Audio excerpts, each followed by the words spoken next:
As I promised you, we're going to look at the Community Strategic Plan. And this is a little more of a difficult exercise than we've been doing this morning.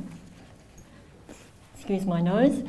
And this is going to require you to think. How can we make sure our friends are included in the Community Strategic Plan? How age-friendly is the Community Strategic Plan? Now, what I've given you is a set of worksheets on each of your tables. We have an active Holroyd, a growing Holroyd, a balanced Holroyd, a connected Holroyd, and a dynamic Holroyd.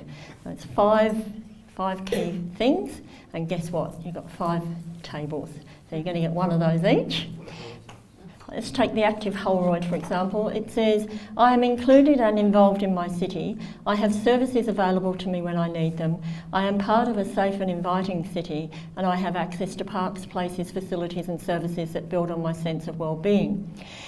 And what I've done is I have picked those out and put them on the worksheet and then asked the question, how can these goals include older Australians? So let's take the active Holroyd. The key words here are social inclusion, wellbeing and community safety. Okay? So just generally speaking, when we think about that, in what ways can older people be socially included? All right? And what are the issues for older people in accessing places, events and services? And what can council do within current constraints? And that's the key word. Usually it's easy to tell council what the problems are. But it's not always so easy to tell them what you want them to do. We do want to know what the issues are, but we also want to have a few good ideas for how those issues might be solved. And some of them might be expensive, and they might be something that just go into the plan for 10 years down the track. But some of them may be really simple and easy to do and may cost virtually nothing.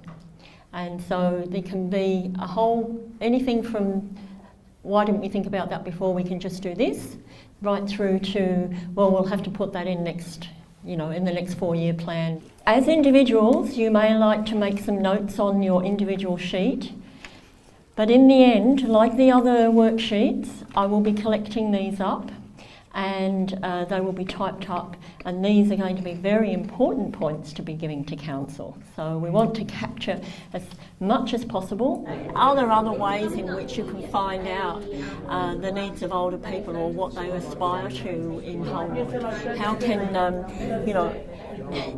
is just holding a meeting at 6 o'clock at night going to do the job, for example? Or is it better to go to where they are rather than expecting them to come to you?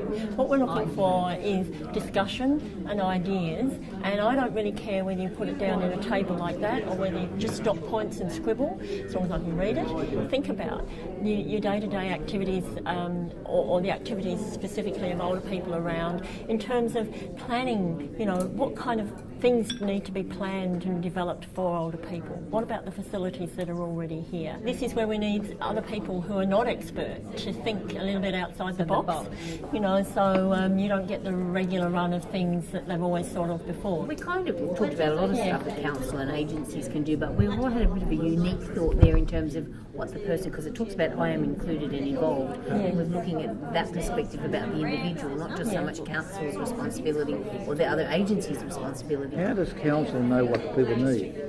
We consult.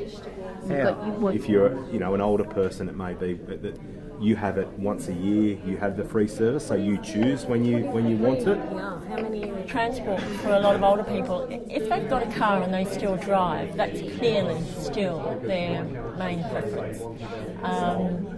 So the idea of, I'm just looking at that sustainable transport options, which is really a weird way of saying we want to stop people from using their cars. We're going to do a similar thing to what we did this morning with the pictures.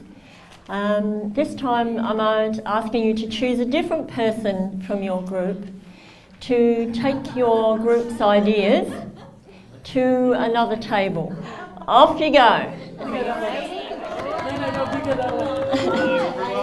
The city is well planned, and that really required responses both from council and from other agencies. Take the meetings to outside locations like shopping centres, have the meetings in different areas so that it's more accessible to people that live in their own homes. Maybe look at a free bus service to and from retirement living areas to the major shopping centres. What we have to do is we actually have to send letters to the person who actually occupies the house, and then the owner will be in a different policy.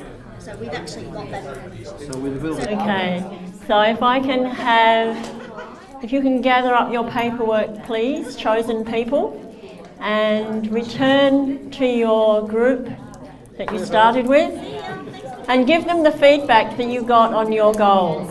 I'm going to ask each table in turn for one good idea, one thing that you would like council to do.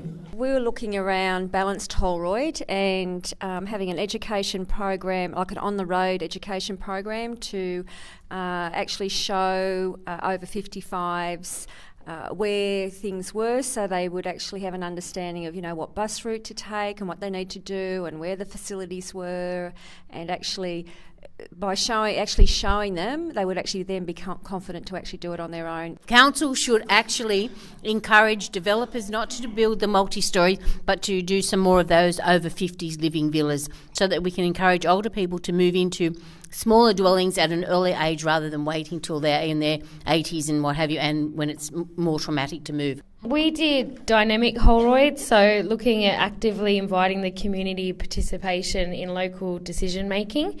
And we thought taking meetings and like committees and things to outside of council and holding them sort of in shopping centres or in retirement villages or in hostels to get people who are isolated or who can't access those meetings to be involved and to get their feedback. We did Growing Holroyd, and one of the critical elements of that is the city is well planned, and we focused on the concept of universal design and making sure that it uses all its planning policies and tools to promote universal design both in the private and the public domain as best it can. One of the constraints that was brought to the table here was the issue of granny flats.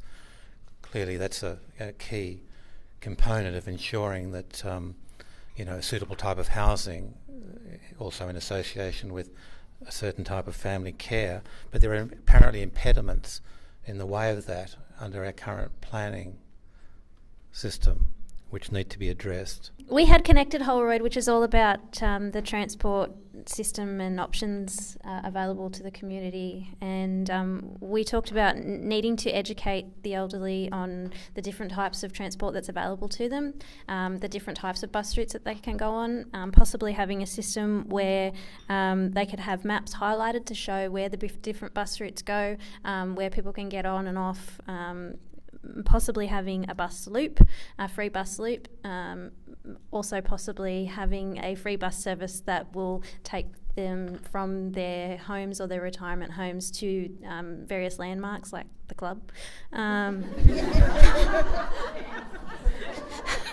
And also ensuring there's enough seating and adequate lighting around the various transport hubs so that people feel safe and are encouraged to get down to the bus stops and use them.